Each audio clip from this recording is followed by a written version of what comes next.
ao arrependimento. Antes de nós entrarmos aqui na leitura de Romanos 13, irmãos, algumas considerações precisam ser feitas. Primeiro, quando o apóstolo Paulo escreveu essa epístola aos Romanos, quem governava o Império Romano naquela época era Nero. Os irmãos já devem ter ouvido falar. Nero reinou durante 14 anos e no ano 68 depois de Cristo ele se suicidou. Dizem que ele foi forçado a se suicidar. Foi um suicídio forçado. Ele morreu, portanto, 1 ano após o apóstolo Paulo. O apóstolo Paulo morreu no ano 67 depois de Cristo. Nero foi um governante que fez muitas conquistas militares, muitas melhorias para Roma, mas também foi conhecido, a história registra que ele era um tirano cruel, um homem muito cruel, mandou matar a própria mãe e também o seu irmão. Posteriormente, ele colocou fogo na cidade de Roma. Dizem que, enquanto Roma estava sendo incendiada, ele ouvia lira, né, ouvia música, e colocou a culpa desse incêndio nos cristãos. Ele perseguiu severamente os cristãos e mandou depois matar o apóstolo Paulo. Quando Paulo escreve essa epístola aos Romanos, essa perseguição toda ainda não tinha acontecido. Mas Paulo provavelmente tinha preocupação com a reação dos cristãos ao governo de Nero. Os cristãos eram acusados, muitas vezes pelos pagãos, de serem insubordinados, de serem insubmissos, porque eles não aceitavam chamar César, né, Nero no caso ali, naquele momento era Nero, o César, o imperador, os cristãos não aceitavam chamar Nero de Quírios, Senhor, um título que eles usavam para o Senhor Jesus Cristo. Então, eles não concordavam, embora eles se submetessem ao governo de César, de Nero, mas eles não concordavam em dar a Nero esse título, Quírios, porque Quírios era o título dado ao Senhor Jesus. Paulo também poderia achar que os cristãos teriam alguma dificuldade de se submeter ao governo pagão, de se submeter ao governo de um homem tão cruel, de um homem mau, de uma autoridade ímpia como Nero era. E principalmente aqueles cristãos que estavam na capital, né, em Roma, onde ficava a capital do Império Romano. Com isso em mente é que nós temos que entender as orientações que o apóstolo Paulo faz aqui no capítulo 13. Então nós vamos começar lendo aí Romanos capítulo 13, versículo 1. Diz assim: todos devem sujeitar-se às autoridades governamentais, pois não há autoridade que não venha de Deus. As autoridades que existem foram por ele estabelecidas. Então, Paulo dá uma ordem aqui usando o verbo sujeitar-se. Esse verbo é o mesmo usado para falar da sujeição que nós devemos ter à liderança da igreja, da sujeição que filhos devem ter aos pais e que esposas devem ter também aos seus maridos. A mesma palavra é usada aqui. Ou seja, Paulo diz que todos, sem nenhuma exceção, cada pessoa deve se submeter voluntariamente às autoridades constituídas, porque elas são constituídas por Deus. Claro, irmãos, que aqui Paulo está falando de uma situação normal, aquilo que é esperado do crente numa situação normal. Todo crente deve, sim, se submeter às autoridades. Mas a história já registrou alguns momentos em que os crentes desobedeceram à autoridade civil. Isso é chamado de desobediência civil, porque era um momento especial, não era um momento qualquer, não era uma situação qualquer. Então, nessa situação, houve a desobediência civil. Nós podemos citar, por exemplo, o caso das parteiras no Egito. Os irmãos se lembram desse episódio. As parteiras receberam uma ordem, né, para que matassem, receberam uma ordem de Faraó para que matassem os filhos, os meninos que nascessem das mulheres hebreias. E elas desobedeceram essa ordem, elas não fizeram isso. Era uma ordem de um governante, mas elas desobedeceram porque entenderam que valeria mais a pena obedecer ao Senhor. Viram que aquela ordem era uma ordem totalmente inesperada, aquilo não podia acontecer. Como é que um governante vai dar uma ordem como essa? Vendo a natureza da ordem, elas desobedeceram. Obadias também desobedeceu a autoridade da época quando ele escondeu os profetas do Senhor para não serem mortos por Jezabel. Isso está lá no livro de 1 Reis. Daniel e seus amigos na Babilônia, nós conhecemos a história, mesmo havendo um decreto para que ninguém orasse a outro Deus, Daniel continuou orando normalmente, com as janelas abertas, não obedeceu à ordem, e os amigos de Daniel também não se dobraram diante da imagem feita por Nabucodonosor. Tudo isso são exemplos, todos esses são exemplos de desobediência civil. Os apóstolos também em Jerusalém desobedeceram ao Sinédrio, porque disseram que importava mais obedecer a Deus do que os homens. E muitos crentes também, irmãos, sob regimes como, por exemplo, o nazismo, o comunismo. Quantos crentes desobedecem ordens de, por exemplo, não poderem se reunir, eles desobedecem essa ordem e vão se reunir porque temem a Deus e preferem obedecer a Deus do que obedecer aos homens. Então, é claro que essa ordem do apóstolo Paulo é aquilo que é esperado em situações normais. Mas há situações muito específicas, como essas que eu mencionei aqui, que justificam essa desobediência. Obrigada, irmão. Justificam essa desobediência civil dos crentes.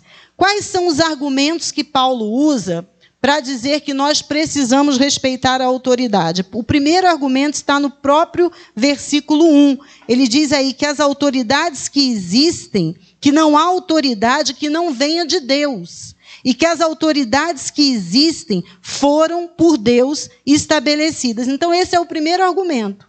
Mesmo Paulo sabendo que o governo de Roma ou qualquer outro governo poderia perseguir os cristãos, isso não tirava a convicção que ele tinha de que a autoridade civil é estabelecida por Deus. Paulo tinha essa convicção. Então, o primeiro motivo é esse. Nós reconhecemos, Paulo reconhece aqui, que a autoridade civil é ordenada por Deus. No momento em que alguém recebe autoridade, seja pelo voto, seja por qualquer outro motivo, essa pessoa passa a ter autoridade. Autoridade dada pelo próprio Deus. Então, esse é o primeiro motivo. Essas autoridades, elas são constituídas por Deus com que propósito? Promover paz, sossego, bem-estar social.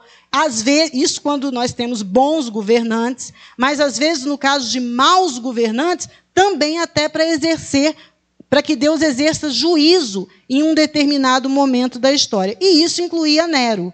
Nero, naquele momento, era o governador. Então, ele era uma autoridade que estava ali. E a Bíblia diz que nenhuma autoridade existe que não tenha sido estabelecida por Deus. Certo, irmãos? Estão acompanhando?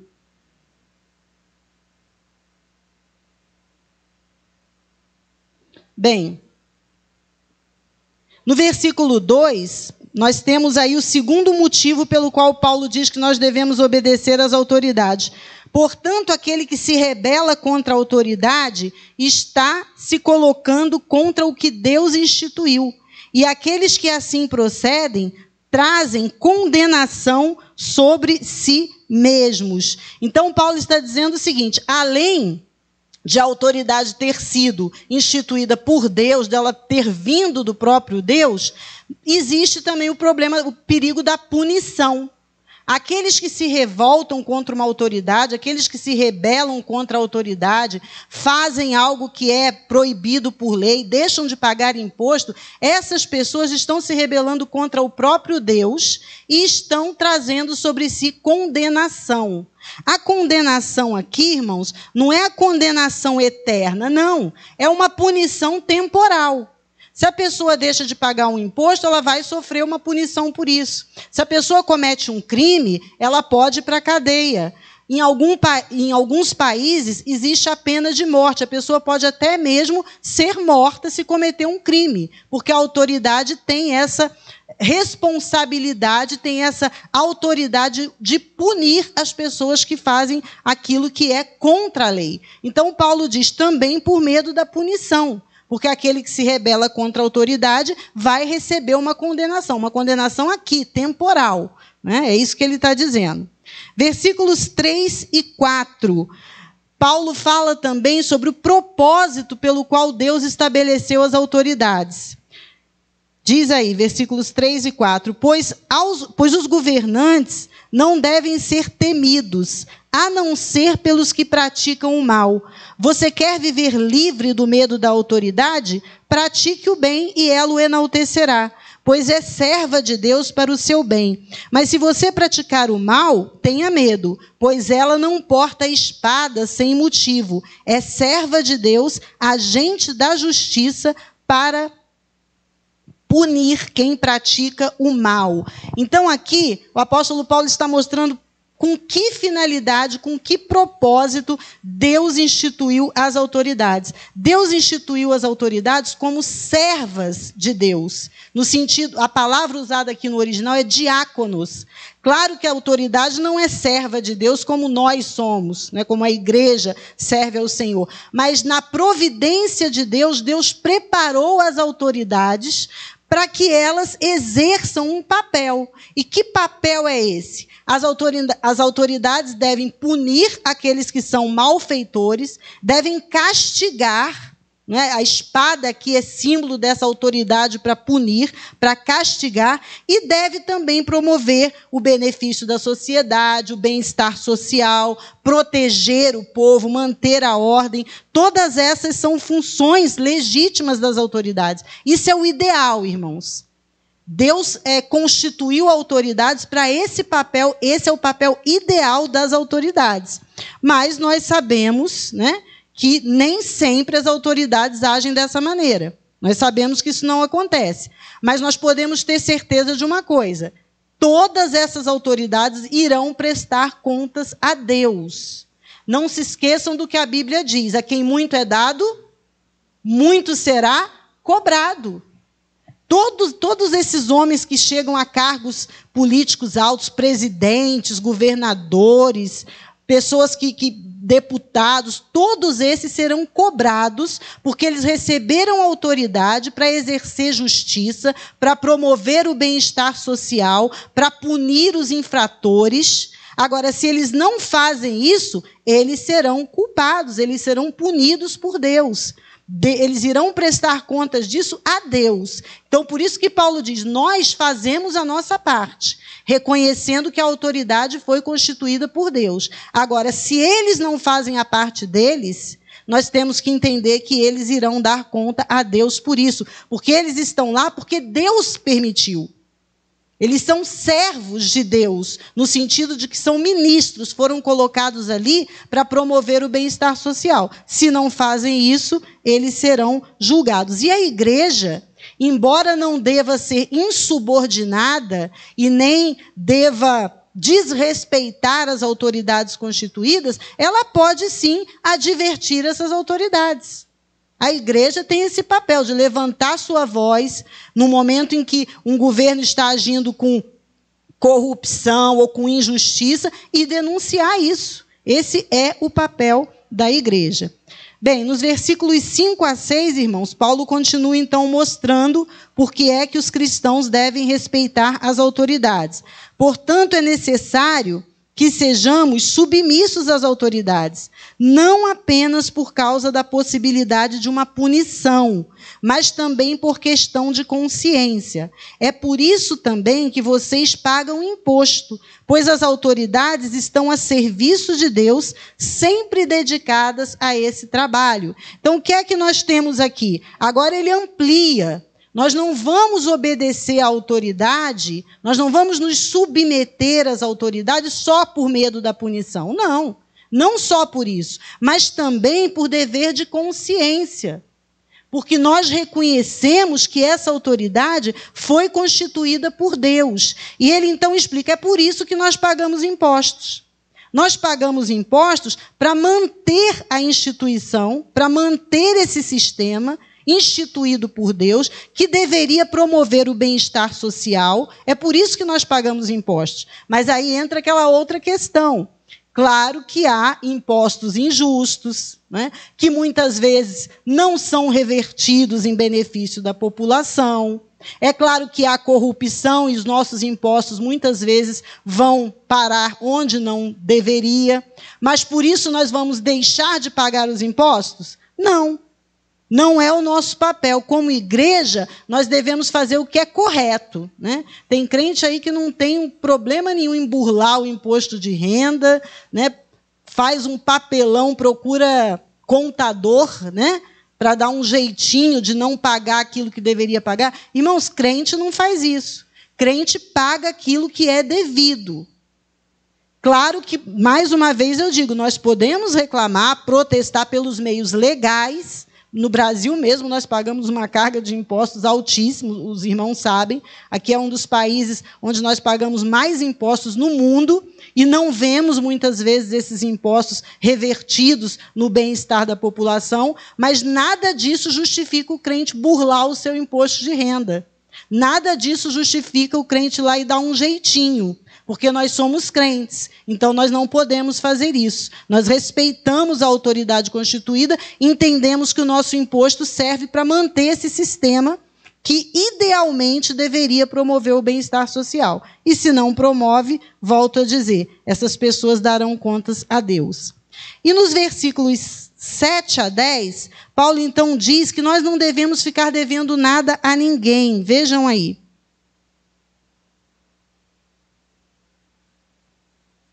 Deem a cada um, é isso mesmo, deem a cada um o que lhe é devido, se imposto, imposto, se tributo, tributo, se temor, temor, se honra, honra. Não devam nada a ninguém, a não ser o amor de uns pelos outros, pois aquele que ama seu próximo tem cumprido a lei. Pois estes mandamentos, não adulterarás, não matarás, não furtarás, não cobiçarás, e qualquer outro mandamento, todos se resumem neste preceito: ame o seu próximo como a si mesmo. O amor não pratica o mal contra o próximo. Portanto, o amor é o cumprimento da lei. Então, Paulo está dizendo aqui, nós devemos dar a cada um o que é devido. À autoridade, nós damos tributo, damos imposto, damos respeito, damos honra. Aos homens em geral, o que é que nós devemos a todos os homens? O amor, que é o cumprimento da lei.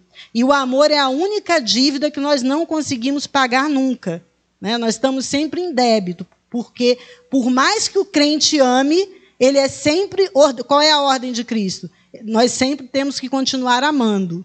Nós temos que amar, amar e amar. Então, essa dívida ninguém consegue quitar nunca. Nós estamos sempre devendo o amor ao nosso próximo. Quando o apóstolo Paulo diz aqui, no versículo 9, né, o exemplo que ele dá, pois estes mandamentos... Não, desculpe, irmãos, no versículo 8. Não devam nada a ninguém, a não ser o amor de uns pelos outros, não só amor entre cristãos, mas amor também ao nosso próximo, pois aquele que ama seu próximo tem cumprido a lei. Que lei? A lei de Moisés mesmo, porque olha aqui o que vem em seguida. Os exemplos que ele dá. Não adulterarás, não matarás, não furtarás, não cobiçarás, e qualquer outro mandamento. Porque ele diz que todos esses mandamentos se resumem em um só. Ame o seu próximo como a si mesmo. Aqui é interessante fazer uma observação. Não existe um mandamento para que nós nos amemos a nós mesmos. Existe um mandamento para que nós amemos o nosso próximo. Mas é óbvio que, normalmente, as pessoas costumam se amar, não é verdade? A gente costuma se amar, cuidar de nós mesmos. Então, com base nesse pressuposto de que nós nos amamos, não é? Nós amamos a nossa vida, amamos o nosso corpo, amamos aquilo que nós somos, então o mandamento diz: ame ao seu próximo como você ama a si mesmo.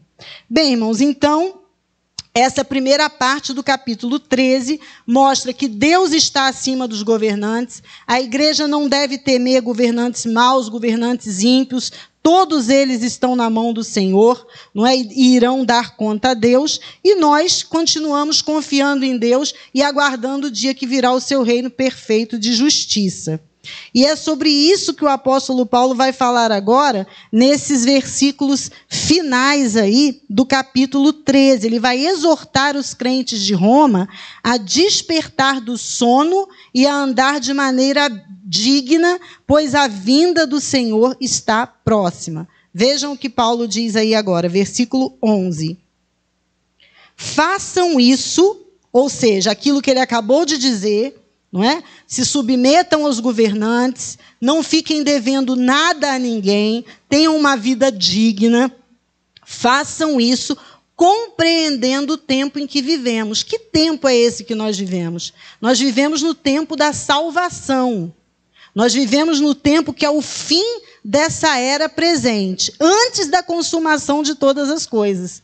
E vejam que, nesse sentido, o tempo que nós vivemos agora, irmãos, é o mesmo tempo em que o apóstolo Paulo vivia. É o mesmo tempo. Porque esse tempo da salvação, essa era, o fim dessa era presente que nós estamos, já começou com a segunda vinda de Cristo. Começou com a primeira vinda de Cristo. Começou com a vinda de Cristo, com a sua morte e a sua ressurreição. Então, desde lá daquele tempo, o apóstolo Paulo já vivia, não é, nesse tempo presente, tempo da salvação, o fim dessa era, assim como nós estamos vivendo agora. Então, é por isso que ele diz dessa forma no versículo 11. Façam isso, vivam dessa forma, compreendendo o tempo que vivemos. É o tempo da salvação, é o fim dessa era atual.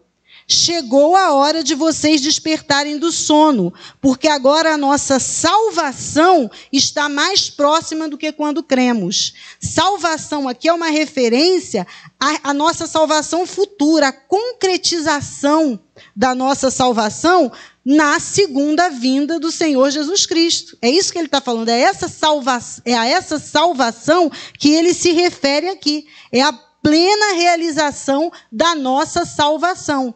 E a cada dia que passa, nós estamos mais próximos disso. Cada dia que passa está mais próximo da vinda do Senhor Jesus Cristo. Então é por isso que ele está falando aqui, olha, a nossa salvação está mais próxima do que quando cremos. Lá, quando Paulo escreveu isso, ele já dizia, a nossa salvação está mais próxima. E nós aqui hoje também dizemos, a nossa salvação está mais próxima. Cada dia é um dia menos, para que o Senhor Jesus venha. Então, é nesse tempo que nós estamos vivendo. Seguindo aí, versículo 12. A noite está quase acabando. Vejam, irmãos, a noite está quase acabando, o dia logo vem. Que noite é essa a que o apóstolo Paulo se refere? Vejam que ele está fazendo, né, um contraste aí entre noite e dia. Essa noite é a era presente que nós estamos vivendo. É esse tempo dominado pelo pecado, tempo de sofrimento, de morte, de dor, de tristeza, de domínio de Satanás sobre o homem. Esse tempo é a noite a qual o apóstolo Paulo se refere aqui. Essa noite começou com a queda e foi até a vinda de Cristo, quando Cristo veio ao mundo. Essa noite começou lá e foi até a vinda de Cristo. Quando Cristo veio à Terra, essa noite, o fim dessa noite, o início do fim, né? O início do fim dessa noite começou. Então, de lá para cá, o que está acontecendo? Está nascendo um novo dia. Esse novo dia, a plenitude desse novo dia será no mundo vindouro com a segunda vinda de Cristo. Então, olha só, nós estamos vivendo, irmãos, esse dia que começou quando Cristo veio à Terra, morreu e ressuscitou, ele começou lá atrás e ele vem rompendo essa noite como se fosse uma madrugada. Como se fosse uma madrugada. E o que o apóstolo Paulo entende aqui? Ele entende que nós estamos vivendo na madrugada desse dia que vai raiar. Olha que coisa maravilhosa. Nós estamos vivendo nas vésperas do raiar desse dia. Nós estamos na madrugada. E esse dia vai raiar completamente em toda a sua plenitude quando o Senhor Jesus voltar. Aí vai ser dia perfeito. Que coisa maravilhosa. Olha só, é isso que ele está falando. A noite está acabando. Esse essa presente era, esse tempo que nós vivemos, não é? De domínio de Satanás, de tristeza, de sofrimento, isso está acabando. Mas não está acabando agora. Começou a acabar, o fim disso começou lá quando Cristo veio. Então, olha, esse dia está rompendo a noite. Da mesma forma que uma madrugada, né? Ela vai rompendo a noite até o dia chegar perfeitamente. E esse dia vai chegar. Isso que o apóstolo Paulo está falando. O dia logo vem. Ou seja, o tempo vindouro prometido por Deus, tempo de paz, de justiça, de alegria, esse tempo, irmãos, vai chegar. Louvado seja Deus por isso. Está muito perto de chegar. E por isso a recomendação do apóstolo Paulo é: portanto, deixemos de lado as obras das trevas e revistamo-nos da armadura da luz. Nós somos do dia. Nós que servimos a Deus, somos do dia, nós não somos da noite. Então, nós temos que mostrar com a nossa vida, na prática, aquilo que nós já somos interiormente. Nós temos que mostrar que nós somos pessoas do dia, nos desfazendo das obras das trevas e nos revestindo da armadura da luz. E aí ele continua dizendo: comportemo-nos. Vejam que são observações bem práticas. Comportemo-nos com decência, como quem age à luz do dia, não em orgias e em bebedeiras, não em imoralidade sexual e depravação, não em desavença e inveja, porque isso tudo aqui é obra das trevas. Isso tudo aqui não é obra de quem é da luz, é obra de quem anda nas trevas. Então, os crentes, ele estava falando com aqueles crentes de Roma, eles não deveriam andar aqui dessa maneira. Isso aqui não faz parte da vida do crente mais. Ao contrário, revistam-se do Senhor Jesus Cristo e não fiquem premeditando como satisfazer os desejos da carne. Então, por causa dessa esperança e certeza que nós temos de que essa noite está terminando, de que o dia está chegando, de que a nossa salvação está muito próxima, nós temos que andar como filhos da luz. Nós temos que deixar para trás totalmente as obras das trevas e andar como filhos da luz, porque nós temos essa esperança, irmãos. Então, a esperança do crente é essa, dia após dia. A nossa esperança é o retorno do Senhor Jesus Cristo. Então, nós temos que viver assim, sempre nessa expectativa de que esse dia, ele já vai raiar, né? Ele já vai raiar e não vai demorar. Amém, queridos? Vamos para o capítulo 14 agora.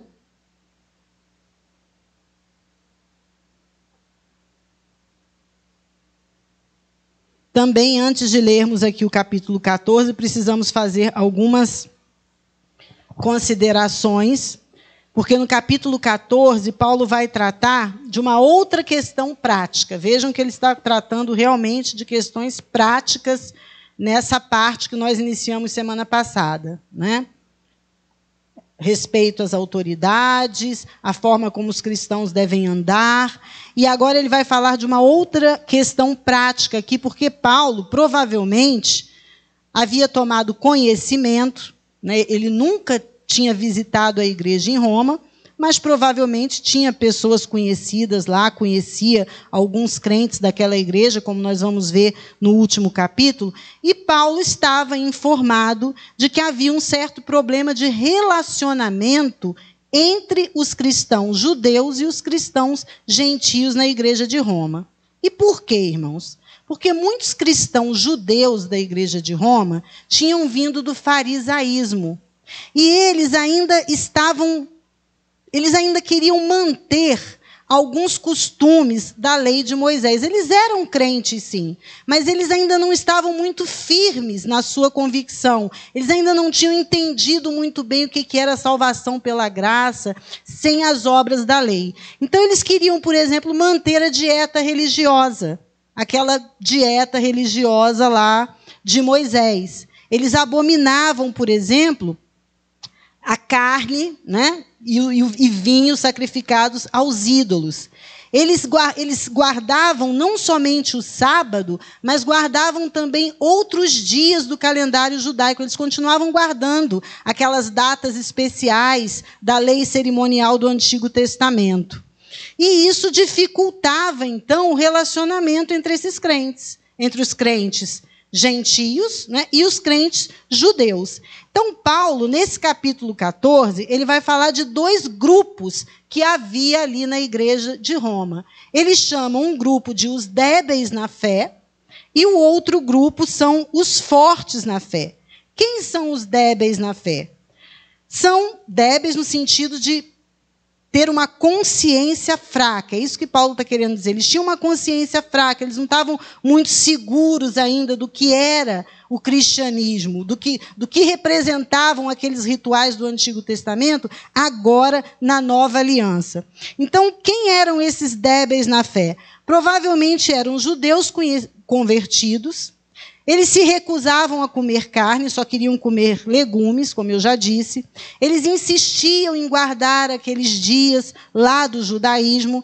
E esses débeis na fé, eles julgavam aqueles que eram os fortes. Eles apontavam o dedo para aqueles que eram os fortes, que comiam carne, que não faziam diferença entre um dia e o outro. Então, esses débeis na fé apontavam o dedo para os fortes na fé. E quem eram esses fortes, então? Se os débeis eram esses que não estavam muito convictos, né? Muito fortalecidos na graça, na doutrina da salvação pela fé sem obras, quem eram os fortes? Os fortes provavelmente eram gentios e judeus também, alguns dos judeus, que já tinham entendido melhor que aquelas práticas judaicas estavam abolidas, que elas não faziam mais parte agora da nova aliança. E esses eram os fortes. Então, eles comiam carne, eles não guardavam o sábado, para eles não havia distinção de dias, e eles desprezavam os débeis. Vejam só, os débeis acusavam e julgavam os fortes. E esses fortes aqui desprezavam os débeis. Os fortes, então, eram aqueles que eram convictos e seguros da graça. O problema, irmãos, que nós vamos ver aqui, não é que eles tivessem opinião diferente sobre essas questões. O problema era a maneira como eles estavam tratando uns aos outros por causa disso. Eles não respeitavam a opinião uns dos outros. Então, estava havendo uma falta de respeito, né? E isso estava gerando um problema de relacionamento entre aqueles crentes. Nós vamos ver aqui que Paulo, primeiro, ele se coloca como no grupo dos fortes. Lá em Romanos 15:1, ele vai dizer, nós os fortes. Então, Paulo se coloca no grupo dos fortes. E Paulo também vai mostrar que essas questões, a questão da dieta alimentar, a questão de guarda de dias, isso não era questão de salvação. Isso não era uma questão teológica, não era uma matéria de fé. Isso era uma questão de escolha pessoal, de preferência pessoal. Mas aquelas pessoas pegavam as suas preferências pessoais e queriam julgar as outras com base nas suas preferências pessoais, sendo que aquilo não era matéria de fé. Então, é isso que nós vamos ver aqui nesse capítulo 14. Vamos começar, então, lendo aí. Então, Paulo vai tratar dessa questão aqui. Vamos ver como é que Paulo vai tratar dessa questão aí entre os fracos e os fortes, ou os débeis e os fortes. Capítulo 14, do 1 ao 4. Aceitem o que é fraco na fé, sem discutir assuntos controvertidos. Um crê que pode comer de tudo. Já outro, cuja fé é fraca, come apenas alimentos vegetais. Aquele que come de tudo não deve desprezar o que não come, e aquele que não come de tudo não deve condenar aquele que come, pois Deus o aceitou. Quem é você para julgar o servo alheio? É para o seu Senhor que ele está em pé ou cai, e ficará em pé, pois o Senhor é capaz de o sustentar. O que nós temos aqui, irmãos? Paulo fala inicialmente aos fortes. Ele fala, aceitem o que é fraco na fé, sem discutir assuntos controvertidos. Então, vejam, esses assuntos controvertidos é aquilo que ele vai falar aqui. É dieta alimentar, né? É a questão da guarda de alguns dias especiais. Paulo considera isso assuntos controvertidos e de importância muito menor, assuntos secundários. Então, os crentes não precisam ter a mesma opinião sobre assuntos secundários. A nossa unidade não está nisso.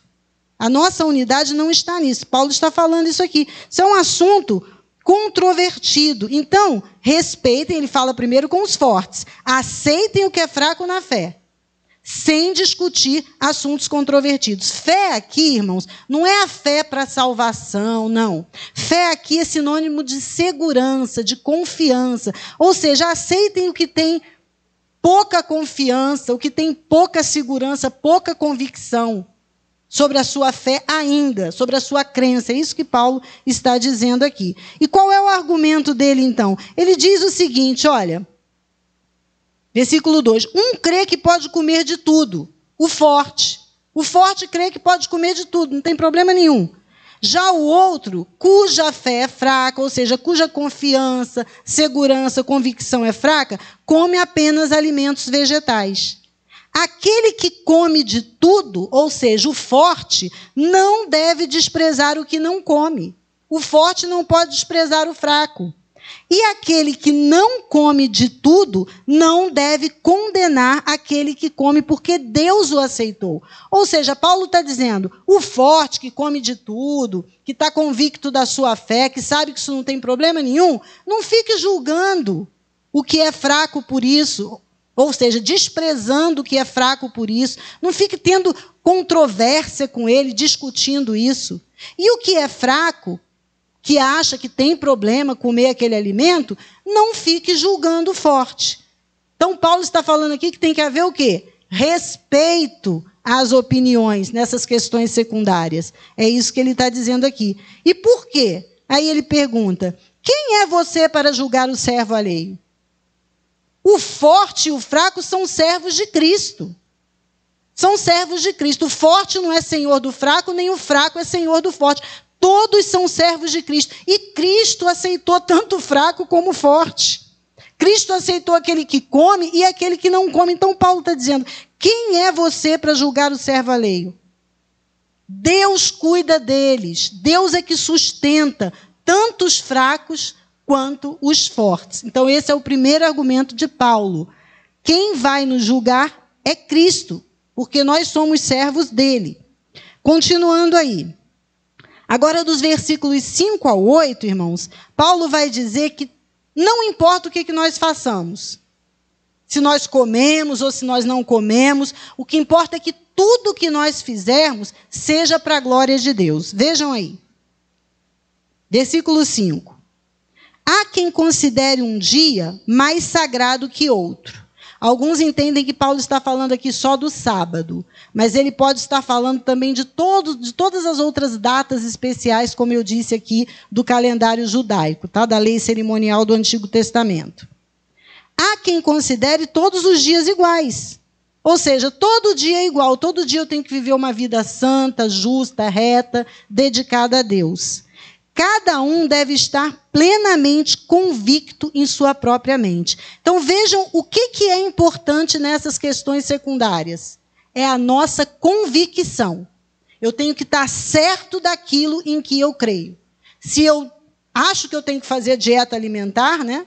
Então, que eu faça. Se essa é a minha convicção, ótimo. Se o outro tem certeza que isso não tem problema nenhum, excelente. Então, não faça dieta alimentar.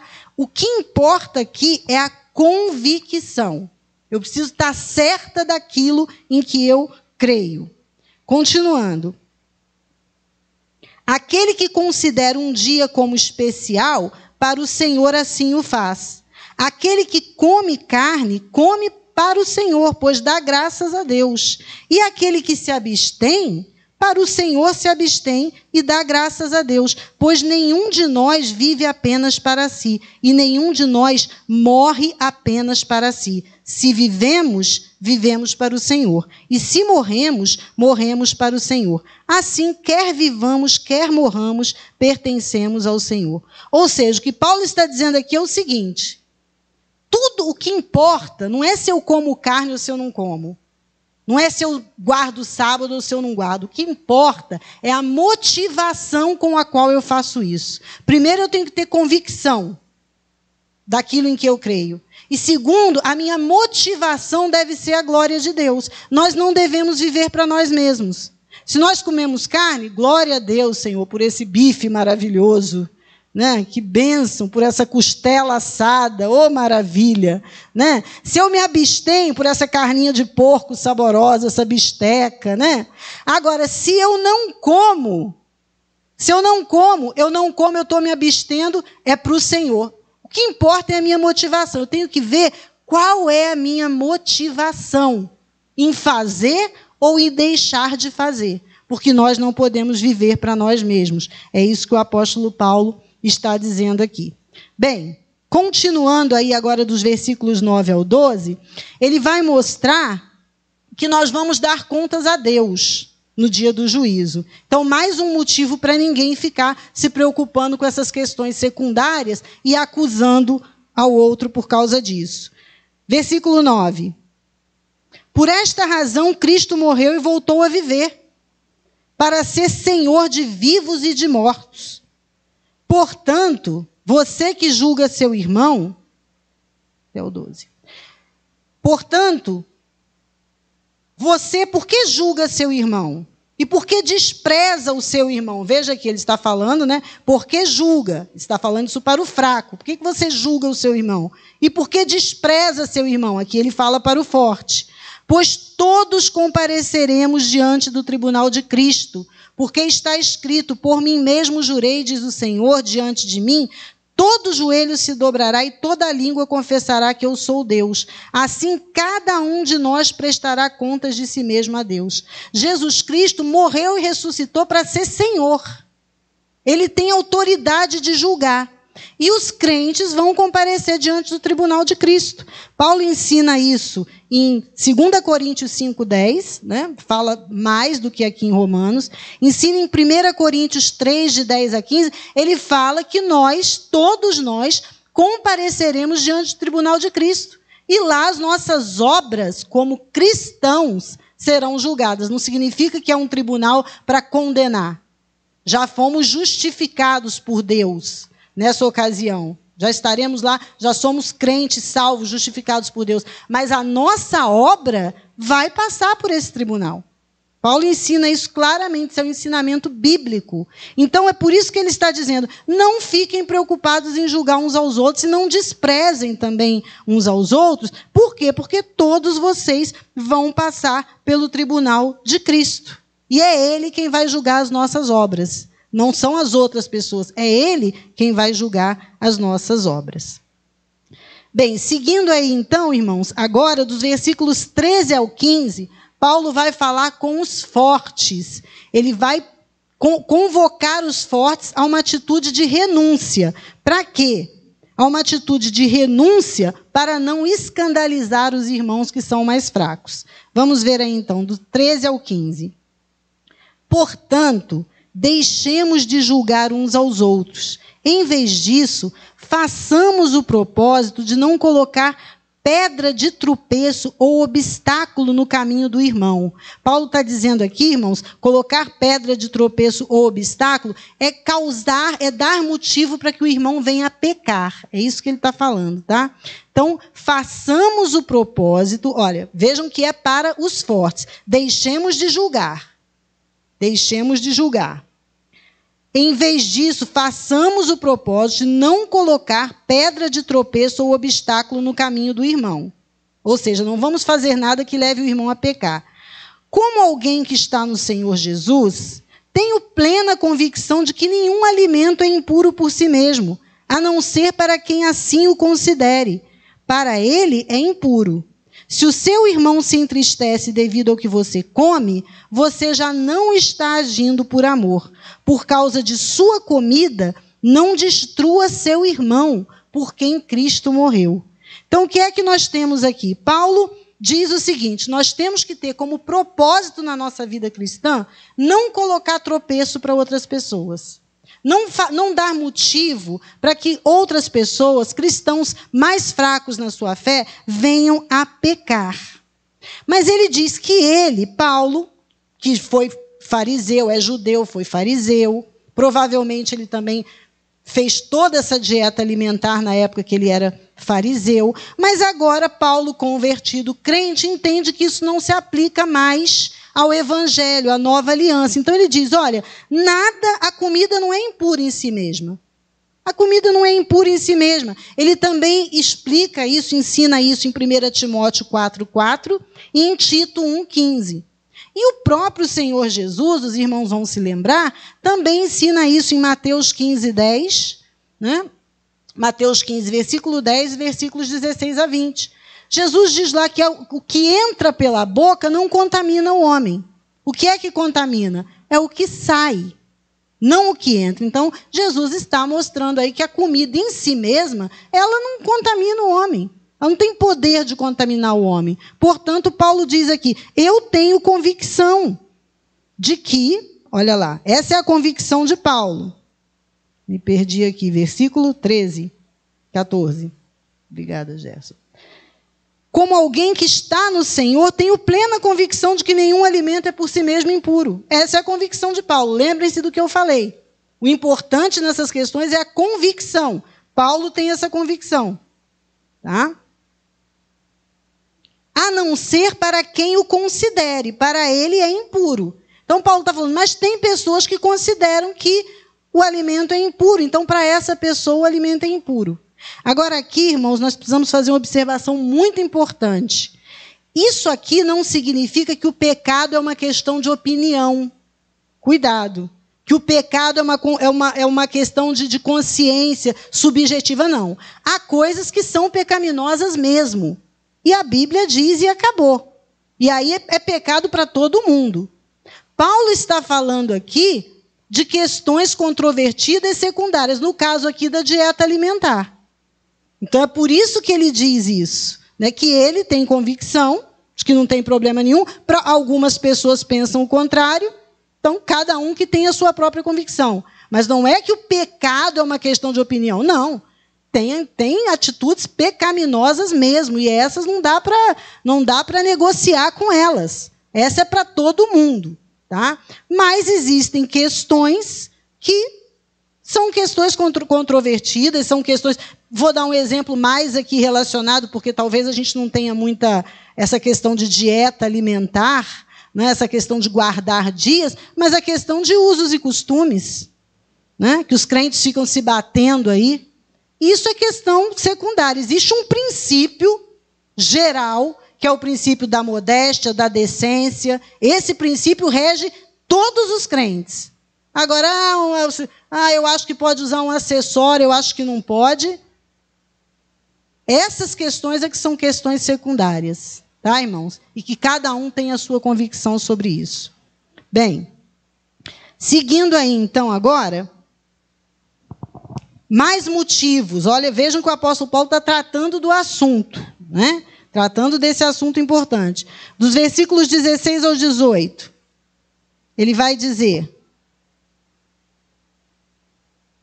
Aquilo que é bom para vocês não se torne objeto de maledicência, pois o reino de Deus não é comida nem bebida, mas justiça, paz e alegria no Espírito Santo. Aquele que assim serve a Cristo é agradável a Deus e aprovado pelos homens. Então vejam que ele fala aqui, olha, não deixe que a sua liberdade cristã dê motivo para maledicência. Você é forte, você entende o evangelho, você está firme nas suas convicções, mas cuidado, não deixe que aquilo que é bom para você, a sua liberdade cristã, dê ocasião para maledicência. É isso que Paulo está falando aqui. O reino de Deus não é comida nem bebida. Os crentes, como eu acabei de dizer aqui, eles ficam tão preocupados com essas questões banais e secundárias e deixam passar a essência do reino de Deus. Que é o quê? Justiça, uma vida de retidão, paz, reconciliação com Deus e a alegria que o Espírito Santo nos dá. É isso, irmãos, que é a vida cristã. Então, se a gente ficar com essas questõezinhas menores, brigando por causa dessas questõezinhas menores, a gente deixa de, né, vivenciar aquilo que o Evangelho é realmente, a maravilha que é o Evangelho, o reino de Deus. Bem, continuando então, irmãos, nós temos aí agora dos versículos 19 ao 21. Por isso, esforcemo-nos em promover tudo quanto conduz à paz e à edificação mútua. Não destrua a obra de Deus por causa da comida. A obra de Deus é aquele irmãozinho fraco. Ele é obra de Deus. Cristo morreu por ele e continua agindo na vida dele.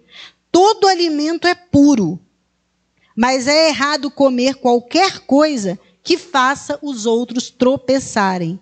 É melhor não comer carne, nem beber vinho, nem fazer qualquer outra coisa que leve seu irmão a cair. Então vejam, é o mesmo princípio.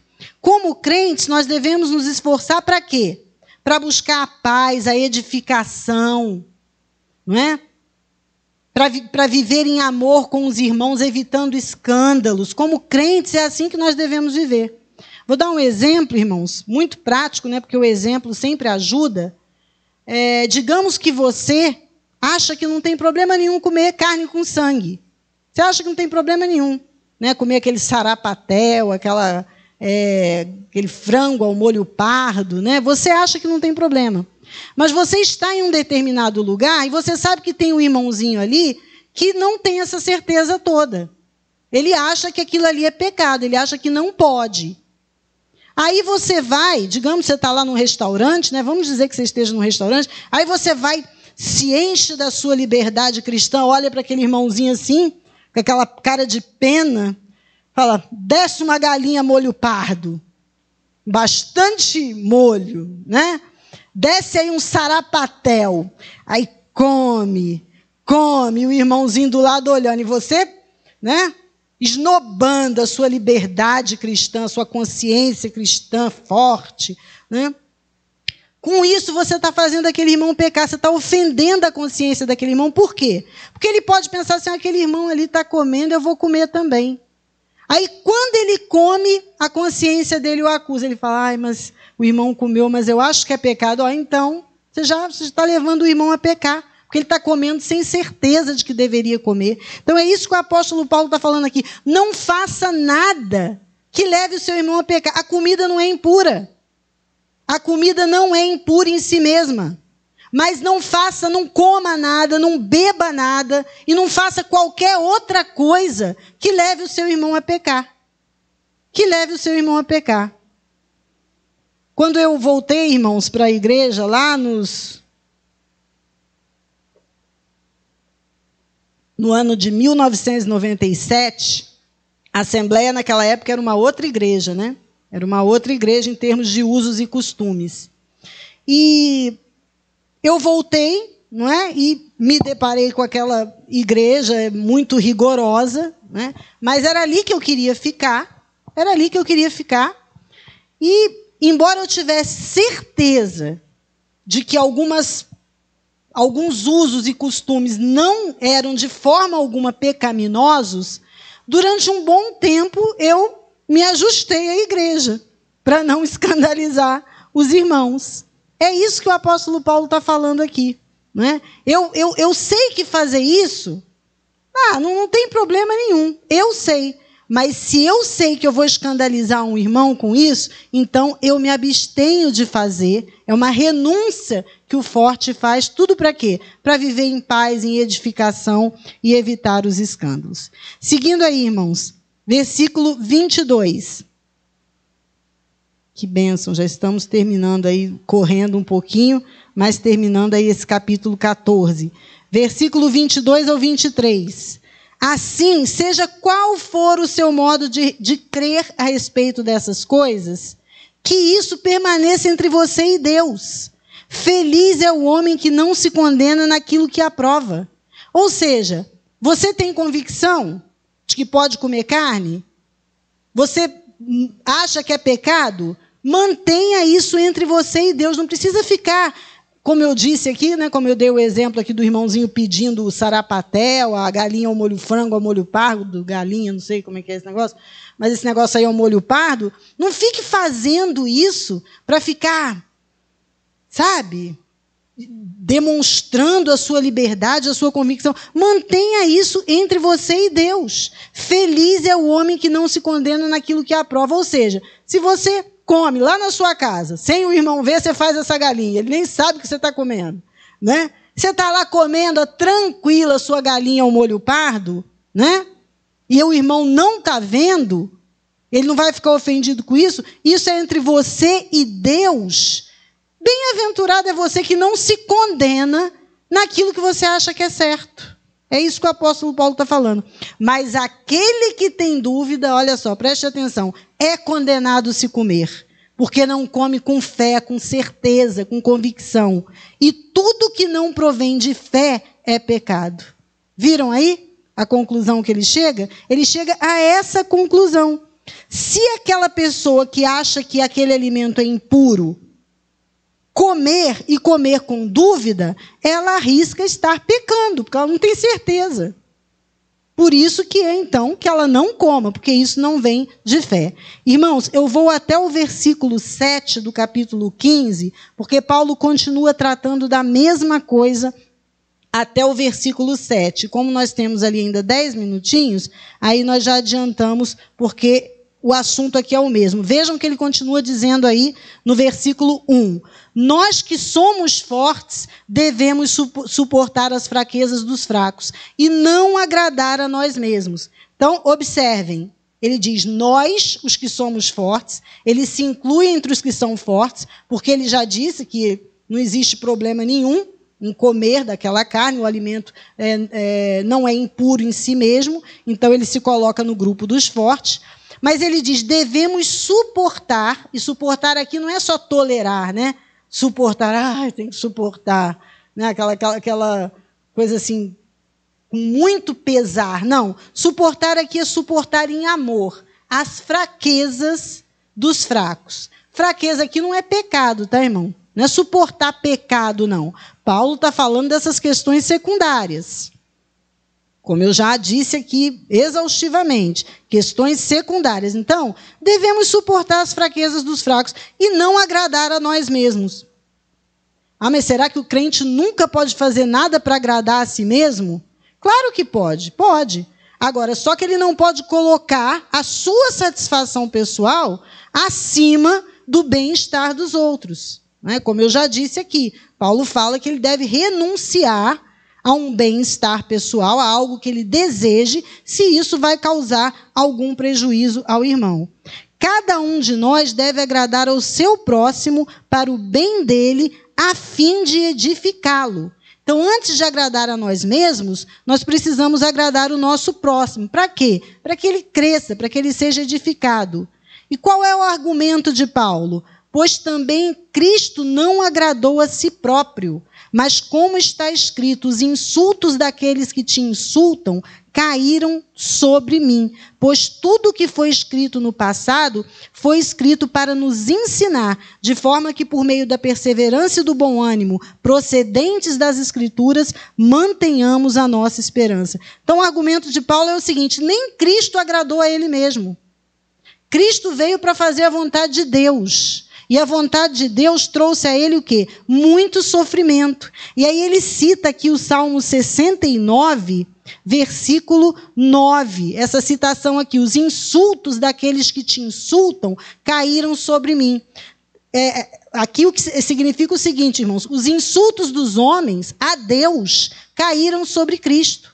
Cristo suportou com paciência a hostilidade dos homens contra Deus. E aí Paulo aqui fala algo muito importante para justificar, ele acabou de citar o Salmo 69, e nós vimos aqui que na Epístola aos Romanos ele faz várias citações das Escrituras do Antigo Testamento, então ele justifica dizendo, tudo que foi escrito no passado foi escrito para nos ensinar, de forma que por meio da perseverança e do bom ânimo procedentes das Escrituras, mantenhamos a nossa esperança. Então nós temos que ter isso em mente. Tudo que foi escrito foi para o nosso ensino. Não tem uma palavra do Antigo Testamento que está ali em vão, que está ali não deveria estar. Tudo está ali para o nosso ensino, para que nós tenhamos fé, perseverança, para que nós sejamos crentes firmes, acreditando que tudo aquilo ali é a palavra de Deus e que há de se cumprir. Tá, irmãos? Então, é algo muito importante que o apóstolo Paulo fala aqui. Versículo 5, que o Deus que concede perseverança e ânimo, deles um espírito de unidade segundo Jesus Cristo. O espírito de unidade aqui, eu volto a dizer, não significa que eles tinham que ter a mesma opinião sobre aquelas questões. Todo mundo tinha que pensar igual, tem que decidir, ou come carne ou não come. Ou guarda o sábado e os dias do calendário judaico ou não guarda. Não é disso que Paulo está falando. Eles não precisavam ter a mesma opinião, mas eles precisavam ter respeito uns pelos outros. Nisso se constitui a unidade da igreja, no respeito uns pelos outros, segundo Jesus Cristo, para que com um só coração e uma só voz glorifiquem ao Deus e Pai de nosso Senhor Jesus Cristo. Ou seja, fracos e fortes, respeitem uns aos outros e todos juntos deem glória a Deus. É isso que Paulo está falando. Comendo carne ou não comendo, guardando o sábado ou não guardando, todos juntos glorifiquem a Deus. Versículo 7, portanto, aceitem-se uns aos outros da mesma forma que Cristo os aceitou, a fim de que vocês glorifiquem a Deus. Então, o último argumento do apóstolo Paulo é o seguinte, assim como Deus nos acolheu, assim como Cristo nos acolheu, nós também devemos deixar essas questões de menor importância, irmãos, e também acolhermos uns aos outros e fazer tudo para que os nossos irmãos sejam edificados e cresçam na graça, no conhecimento do Senhor Jesus e prossigam na sua caminhada sem tropeço. É isso que o apóstolo Paulo finaliza dizendo aqui. Resumo do capítulo 14, então. Paulo diz que uns não devem julgar os outros, devem se acolher mutuamente. Em relação aos fortes, ele diz aos fortes que eles devem acolher os débeis na fé sem discussão, também não devem desprezar esses que são débeis na fé, não colocar pedra de tropeço, suportar as debilidades dos outros, e aos débeis, Paulo diz, não julguem os fortes, vocês precisam crescer também e amadurecer na sua fé. Amém, irmãos? Graças a Deus. Alguma pergunta? 5 minutos para a pergunta. Tem alguma?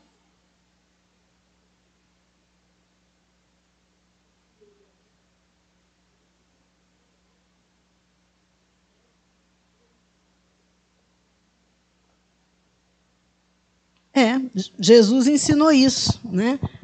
Isso é bem claro. O pecado não está no alimento, né? O pecado não está na bebida, o pecado está naquilo que essas coisas produzem. É isso que o Senhor Jesus falou.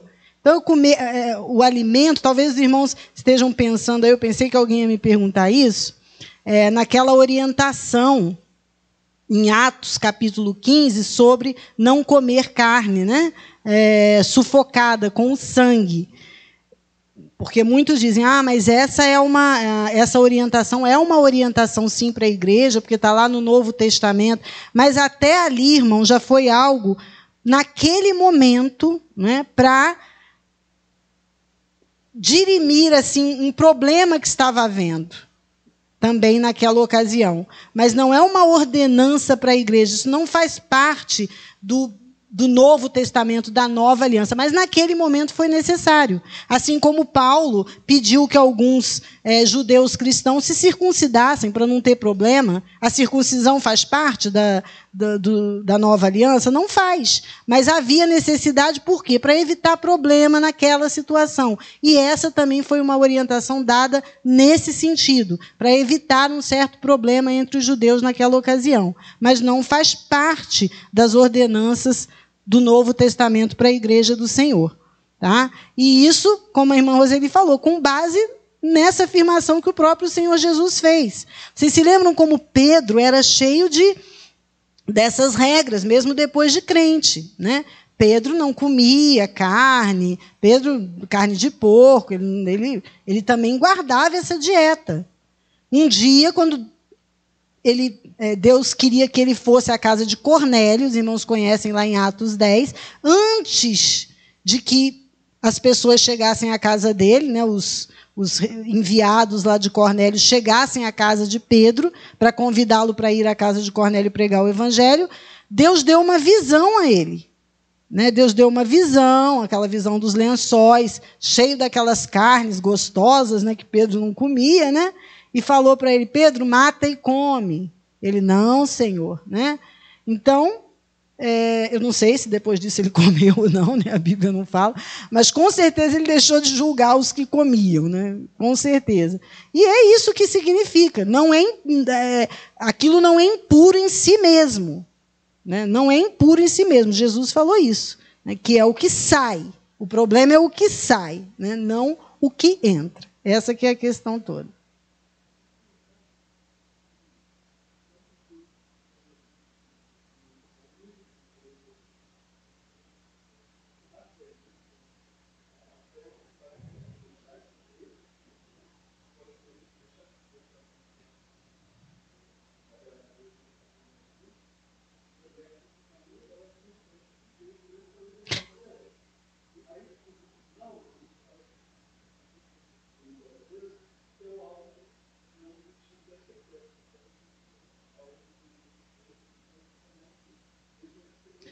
Exatamente, é como ele diz, os dois grupos, né, dependendo se a motivação for correta, a motivação é essa. Os que comem dão glória a Deus, porque por aquele alimento. Os que não comem fazem isso também para agradar a Deus. Então, a motivação é a fé que eles têm em Deus, realmente. A motivação é o desejo de agradar a Deus. Então, no final, o que importa é que cada um faça aquilo que está de acordo com a sua convicção, com a sua consciência, lembrando que isso nas questões menores, não em questões daquilo que é pecado mesmo, e a Bíblia diz que é pecado e não tem como fugir, mas nessas questões menores, cada um tem a sua convicção, sempre lembrando, né, no caso dos fortes aqui que Paulo chama, de pensar primeiro no irmão do que na sua própria satisfação.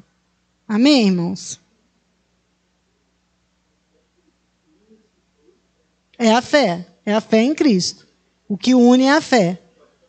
Exatamente. Uma coisa importante também é que esses irmãos aqui, o Gerson falou isso, deixa eu só esclarecer, esses irmãozinhos aqui lá de Roma, eles não eram como aqueles judaizantes. Lembram dos judaizantes? Judaizante é aquele que queria mesmo que os cristãos continuassem praticando circuncisão, dieta alimentar, guardando o dia especial. Queriam fazer ali uma mescla de judaísmo com cristianismo, com má intenção. Né? Esses irmãos não. Esses irmãos aqui são irmãos crentes realmente, mas que ainda tinham... Eles ficavam pensando, mas será que agora que a gente é crente, a gente não... Imaginem só, irmãos, a vida inteira eles foram ensinados que tinha que ter a dieta alimentar, que tinha que guardar certos dias. E, de repente, chega Jesus, chega a nova aliança, e tudo isso perde a importância. Tudo isso perde a validade. Mas, para eles, sabe aquilo? Você está apegado... Sabe quando você está apegado naquilo? É complicado. Né? Então, é o caso aqui. Eles eram crentes fiéis, mas eles ainda não estavam tão certos de que poderiam fazer o que os crentes fortes estavam fazendo, comer carne e não guardar dia nenhum em especial. Amém?